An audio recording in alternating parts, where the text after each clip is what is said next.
When they first arrested me, I wasn't even thinking about no murder case. I was willing to give myself up because I know I didn't commit no crime.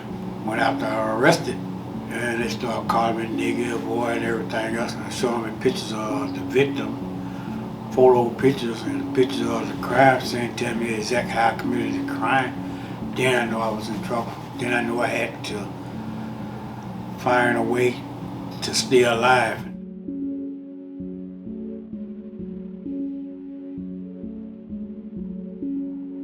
Anger, bitterness, but I seen what been going on my entire life, and what I've been hearing my entire life.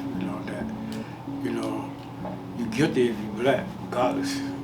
Once they stop you, you ain't even got to put the handcuffs. Once they stop you, you're guilty. Virtually all of the wrongful conviction factors contributed to Johnny's conviction.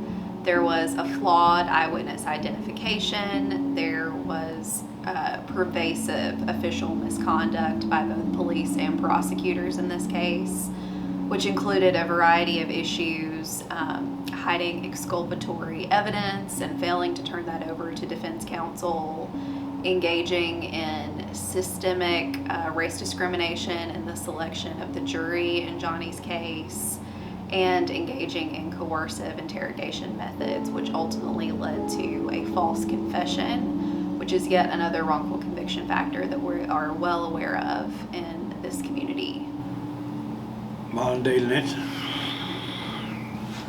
I was the only black in the whole courtroom, so I knew that I was already guilty. I was just hoping that I wouldn't get the death penalty. They struck all qualified prospective black jurors who were eligible for jury service. Prosecutors kept notes where they put the letter N next to names of all the prospective black jurors, as well as other derogatory designations. They did all of this to ensure that an all-white jury would be impaneled to deliberate over Johnny's fate. And it was not long until they found him guilty of murder, rape, and armed robbery and sentenced him to death. I want surprise. You know what I'm saying? You can hope for anything, but don't mean you're going to get it. You already know what the outcome, but yeah, I was hoping until the jury, the farmer made that statement, it would take us no time. And I already knew it was over with. I wasn't finna give up on this. I was gonna fight. I wasn't even gonna walk to the chair. I already had in my mind, if you gonna execute me, y'all gonna kill me before I get there. I was gonna fight. If you don't, who else gonna be for you? Ain't nobody gonna fight for you unless you fight for yourself.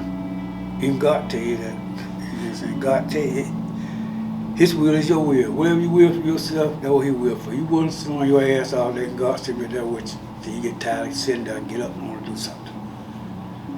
In 2003, Johnny was resentenced from death to life in prison without the possibility of parole, largely due to precedent set forth by a United States Supreme Court case that basically stood for the proposition that people with intellectual disabilities cannot be executed.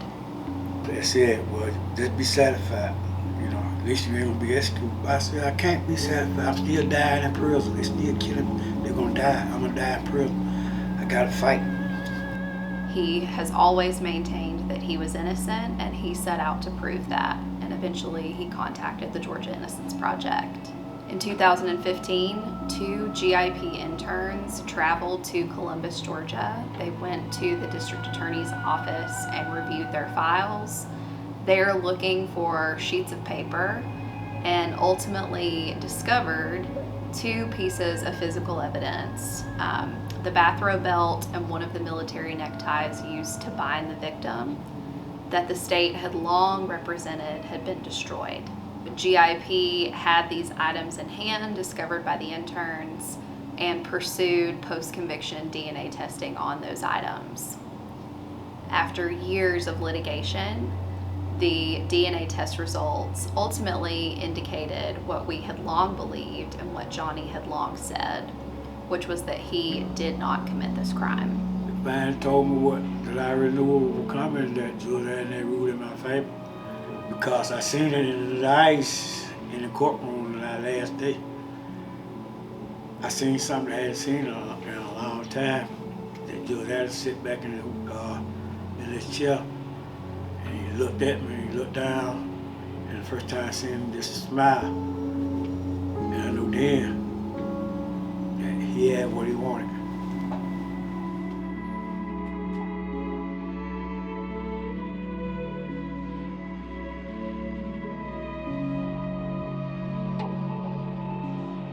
Joy Project mean to me, it mean a lot, but it mean more to me that they still fight for other guys. Me, I'm past this now.